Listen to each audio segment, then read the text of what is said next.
Hello and welcome to the Mill. I am your host, Dusty Crane, and this week we've got a fun one, I think. I love these speculation episodes, and that's largely what we have here. The January 2022 Stonemaier newsletter is out, and man, okay, so originally when I closed out the video last week, I was thinking next week, Jamey's going to start talking about whatever the next game is, Codename Sale. The eNewsletter for December showed it a Q1 release. I figured there was a really good chance that we were going to get a January announcement, and that's what I expected. It didn't turn out that way. According to the newsletter, Jamey pushed that back to Q2 2022, and I think he posted out on Stonemaier Games a blog post, and he talks about his resolutions for the company for 2022. And one of the things that he mentioned was that he's not going to sell any product until it is in every single distribution center first. So my guess is that with the shipping being what it is, that probably hasn't arrived at every single shipping place yet. And so that got pushed back a little bit. But what we got is almost better. And the reason I say that is because Jamey decided to give us a little teaser of what 2022 has in store. Now, I'll toss a link to this e-newsletter in the comments in the description of this show. But if you're not already subscribed, why not? You could do so in the link I'll provide. I'll have a link to that, to the subscription. So let's go ahead and get to it. So Jamey provides, let's see here, there's 7 little bullet points that he has. The first one, and this again is, he's being very vague, but this is what 2022 has in store for us. An old game in a new world, and a new game in an old world. An expansion in a game that breaks a 10-year-old Stonemaier rule. A new way to store and organize a popular game. Special edition reprints of 1 or 2 games, neither of which will negate or replace previous versions in any way. An expansion and a game in a major untapped genre for Stonemaier games. 2 surprise product lines that we haven't hinted at anywhere. And finally, more Rolling Realms promos connected to some amazing non-Stonemaier games. Now, a couple of those bullets I think are very obvious. More Rolling Realms promos connected to some amazing non-Stonemaier games. We've seen, if you've been active on Board Game Geek, there is a very, very active fan community around this game. And what we've seen is a lot of fans have actually come up with really good ideas, and Jamey's like, I really like this. I'm going to take this to whoever owns whatever game that's tied to and see if they're interested. Now, there have been some companies that shot that down that weren't interested in participating, but some have showed interest. Now, this is far from a confirmation, but I did see on BGG that someone asked when the Skulk Hollow promo pack was going to be available, and Jamey said, we haven't announced anything. Where'd you get this? And the person's like, oh no, I hope I didn't get someone in trouble, but it was definitely someone who would know, and they made a comment on YouTube. So I don't know if it is Skulk Hollow. I don't know if that means it is Pencil First or the designer of that game, Keith. I'm not even going to try butchering his last name. I apologize, Keith. I know you're probably not watching anything I make, but yeah, so maybe a possibility. That would be kind of cool, I think. Skulk Hollow is one of those games that looks really interesting to me. I don't have it, but just the artwork, it looks really neat. I think it might be a cool mechanic, just what I've looked into it. So, but listen, we're not here, that's Stonemaier related. As I say, we're not here to talk Pencil First games, but at the very least, that might be something. We're going to start seeing other companies' games end up in Rolling Realms, like we have with Terra Mystica. I think that's very cool. Another one that I think is very obvious is a new way to store and organize a popular game. That's the Wingspan nesting box, right? That's not really a tease. That one, we know that's coming. We fully expect it. Now, here's something that kind of came out I kind of stumbled across it before I saw it in actually the 2022 resolutions that Jamey put out for Stonemaier Games. And that was in an effort to continue their march towards being more ecologically minded and trying to do better and better by the products that they make, such as getting rid of, the plastic shrink wrap on the cards and stuff like that.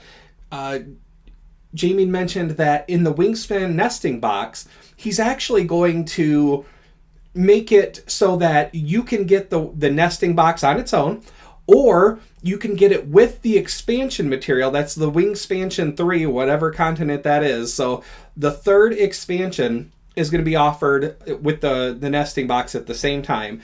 And there will be an option available that you can just forego the box for the expansion, and it'll just be put into that nesting box. And this is very similar to something that I saw done with the role player game. Their second expansion, maybe it was the third expansion, Fiends and Familiars, had a big box option, and they just had an option to just throw the expansion content in there, and then you could put all the rest of the games in there too. So very cool. I think those two are pretty obvious.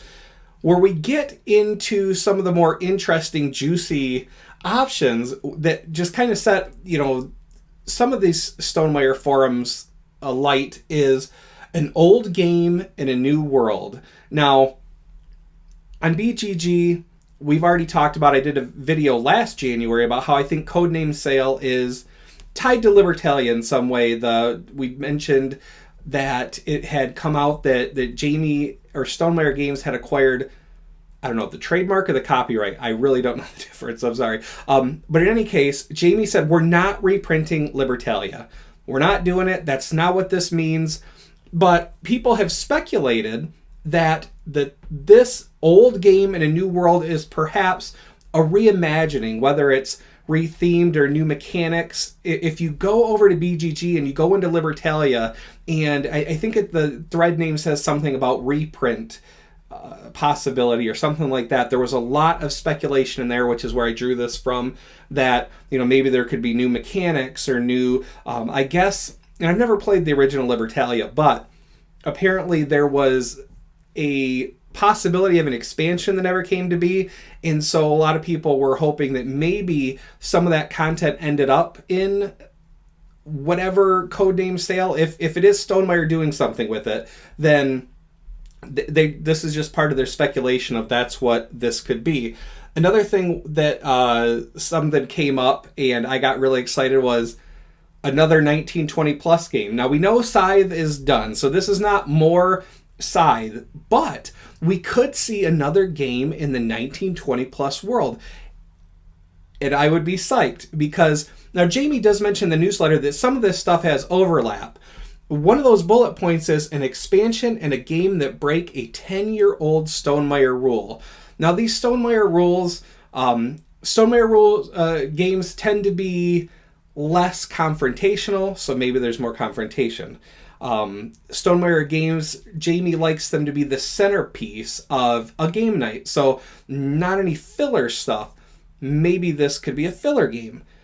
Also, Stonemaier games typically play between 1 to 6, I think, or maybe it's 1 to 7, but it's a large number, never less. I mean, you can play it with less, but they're not going to make just a solo only game or just a 2-player only game, or are they?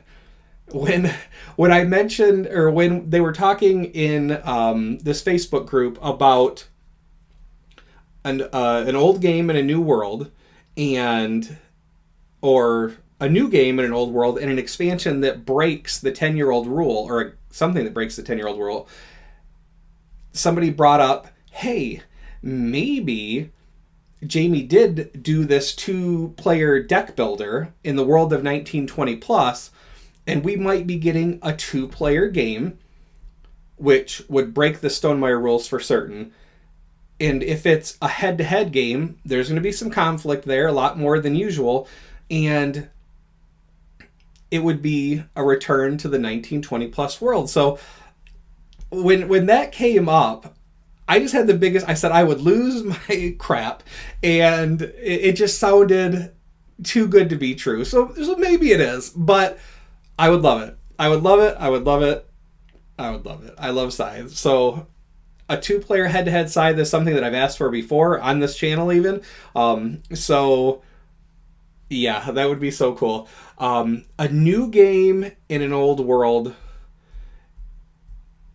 That one, a new game in an old world. That ties into the 1920 plus. An old game in a new world would be an old game in a new world. That was where they were saying like Libertalia maybe gets reinvented, and then a new game in an old world would be the 1920 plus. That's how I had my notes. The expansion, a game that breaks an expansion and a game that breaks a 10-year-old Stonemaier rule. Huh. We know that there's 2 expansions coming, right? We know that there's a viticulture expansion and there's a Wingspan expansion. I don't know what about Wingspan. I don't know what about viticulture would break a 10-year-old Stonemaier rule. So again, we talked about the larger player count, the more people, the friendlier version. An expansion and a game. And then there's also a bullet that says an expansion in a game in a major untapped genre for us. So an expansion and a game in an untapped genre. Now, in this group, I did see someone say co-op games. And I could have swore that Stonemaier had co-op games, like in my head, but I kind of associated between 2 castles and between 2 cities is kind of cooperative because you're working with someone else to build a city or a castle respectively. But someone goes, they wouldn't necessarily consider that a co-op because even though you are working together to build this stuff, it's still, there's one person that's going to come out as a winner. So possibly a co-op game coming. As for an expansion, again, I mean, we have those on the bullet list or the bubble list that shows the red, green, yellow. So I think that's probably out there. I think we're talking for expansions. We're either talking viticulture or Wingspan, right? Well, I mean, we knew about the nesting box too, so that's fair.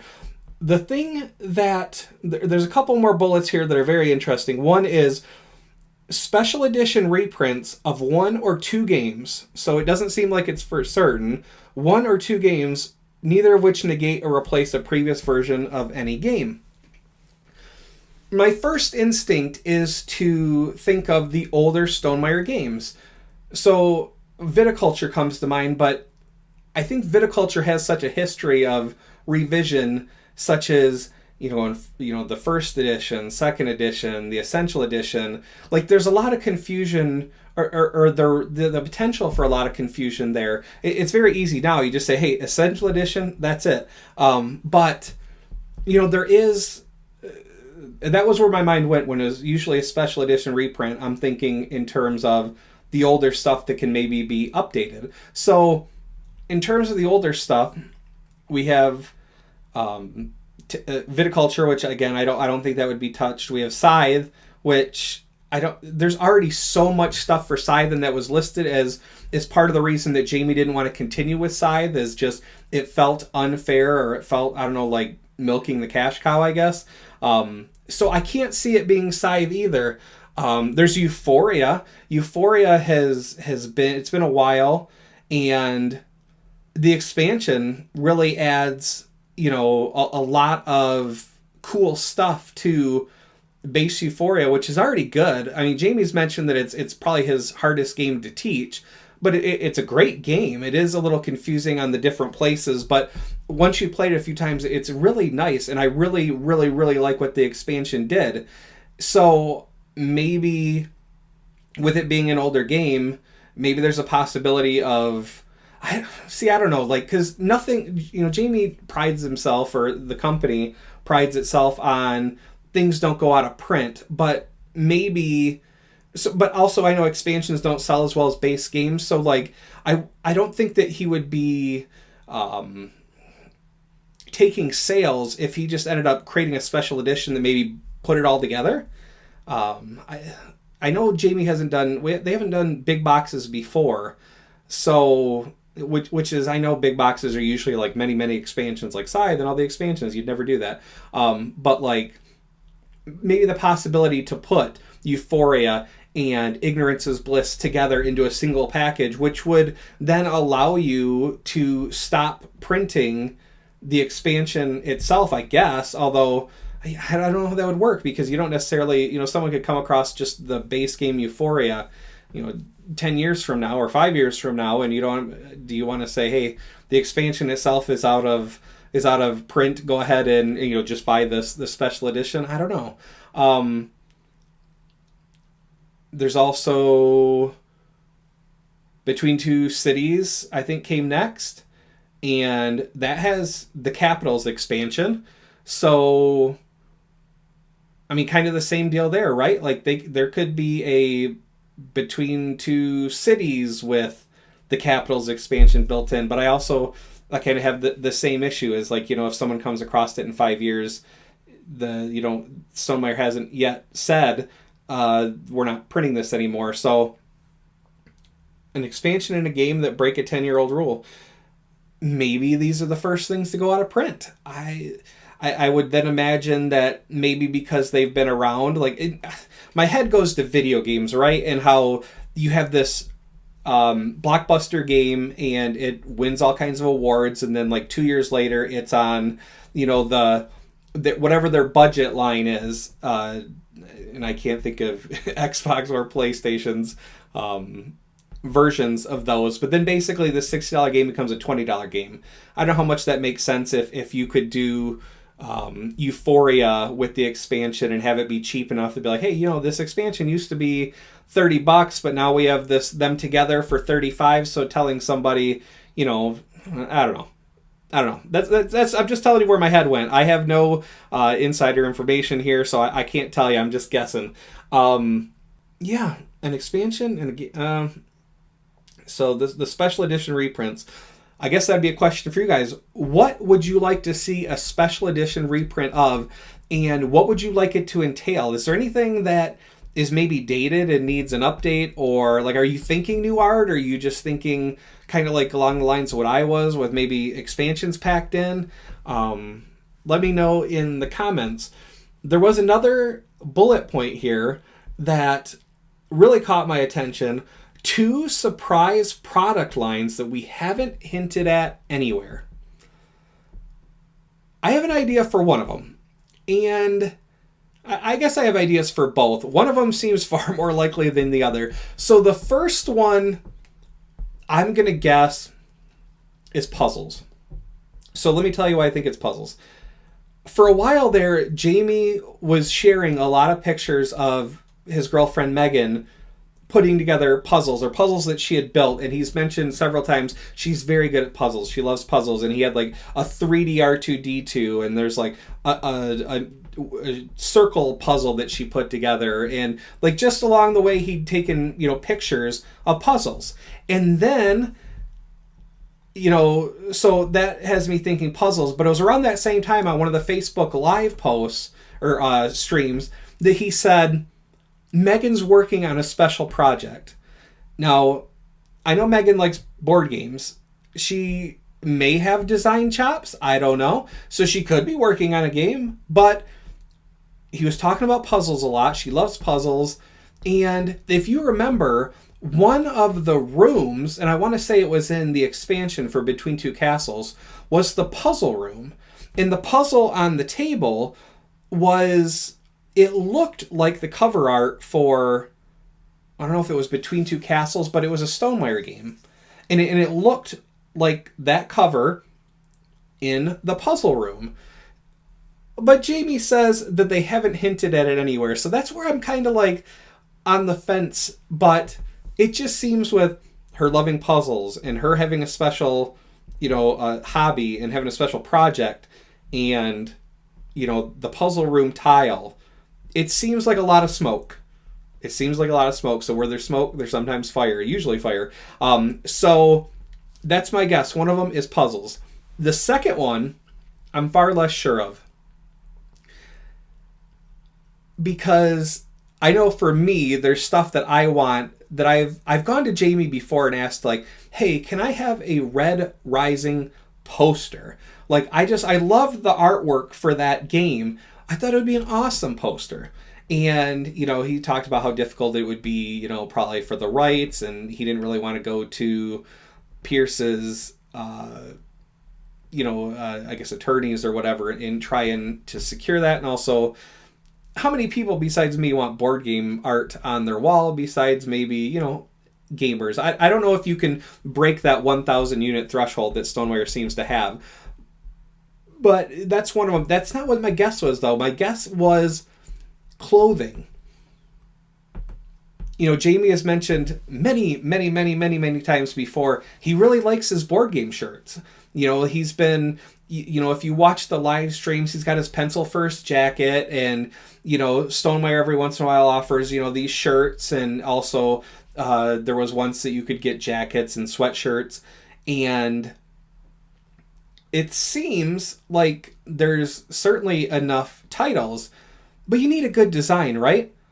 Have you seen the Stonemaier Champion shirts? I've worn them on camera before, but it's this last year was designed by Miles Bensky, who did the art for did some of the art in Red Rising, and just did a phenomenal job on the Stonemaier Champions t-shirt. It was so cool and filled with so many Easter eggs, and the design just looked right up Jamey's alley. I mean, obviously he liked it enough to print it on a shirt, but I mean, maybe that was one of those things where he saw it, he goes, you know what, I got an idea for something else. I would love to do, shirts. Also, not just Miles, but there's a fan of Stonemaier. He's present in a lot of the Facebook live streams. A phenomenal artist, Chad Stilson. I think I got the last name right. He is on Instagram and Facebook as CBS_Inc. or CBS Inc. And he does phenomenal work. He also does these really, really cool custom ball caps. Now, these caps themselves have like a sales limit. I think he goes through another site, and it's one of those, it's almost like Kickstarter itself. Hey, if you have 50 people that'll order this hat, then we'll make it. And then, there's a limited run of them. So and again, like I said, he's just a phenomenal designer. So I could see, there being an apparel line, with hats and at the very least shirts. But again, it's one of those where it's like, I don't really know like how many copies. Now, Stonemaier is one of those small companies that seems to just have hit after hit after hit. They have a lot of goodwill in the community, as is evidenced by the fact that I have this show, and so many Stonemaier champions are out there, and so many of you watch me talk about them. It seems like if you were to do t-shirts or something, that you have something that's working. So I think that could be it. But yeah, I just, like, as soon as I saw that bullet list of an old game in a new world and a new game in an old world, an expansion and a game that break a 10-year-old Stonemaier rule, a new way to store and organize a popular game, special edition reprints of 1 or 2 games, neither of which negate or replace previous versions of any way, an expansion and a game in a major untapped genre for us, 2 surprise product lines that we haven't hinted at anywhere, and more Rolling Realms promos connected to some amazing non-Stonemaier games, I got a little bit excited. So I think as you can tell by the length of this video, it's one of those that I mean, that's probably why I'm doing this show, right? I'm so excited about the stuff that Stonemaier does. I end up liking so much of it that it's just this. I would have loved to talk to you about Codename Sale. I would love to find out for sure what that is, to see if BGG was right or if BGG was wrong, and by that I don't mean the website itself, I mean the forums, but having a chance to see these teases, we wouldn't have got that. I'm sure we wouldn't have got that if Jamey had Codename Sale to talk about. So yeah, any of those bullet points, What do you think? Do you think I got some of them right? Do you think I got all of them right? Do you think I got none of them right? What do you think if you have different ideas about these? what do you think? I mean, what would be an old game in a new world and a new game in an old world? I think these are two different things. And Jamey mentioned overlap, and I think we see that in a new way to store and organize a popular game. They say two surprise product lines. They're not really. It's not really a surprise, that nesting box. There's just so much goodness, and it's so fun to speculate. And yes, I mean, just to be completely honest with you guys, I do proofread, but I haven't proofread anything that that really jumps out on that list. Like, there's code names. Jamey doesn't say the proofread folder doesn't have code names in it, right? So, just to be completely honest here, I've seen the viticulture expansion, the text from that, so I know what that looks like, but that's not really a surprise. That's right there on the bubble list of red, yellow, green, and it seems like the other stuff that's in that folder is already stuff that we've seen. So, I know that he's probably gonna get some stuff here pretty soon, but I've got way more questions than answers, which I know. I mean, that's fun too, right? I mean, you don't want to have all the surprises foiled or spoiled. Yeah, it's one of those. It's a very fun. It was very bittersweet to not get Codename Sale, but I really love what we got instead. So I'm not going to make a long video even longer. I am just going to tell you thank you so much for joining me today. I hope you take care of yourselves, take care of each other, and hey, let's start off the new year with some more kindness, some more patience. We still have, God, I cannot believe that these 2 years later that we're still talking about COVID, but here we are. And I just hope you guys are being safe. If you can vaccinate, please do. If you have reasons for not, I hope you stay safe. I hope you take care of yourselves, and again, take care of each other. Until next time, thanks for watching.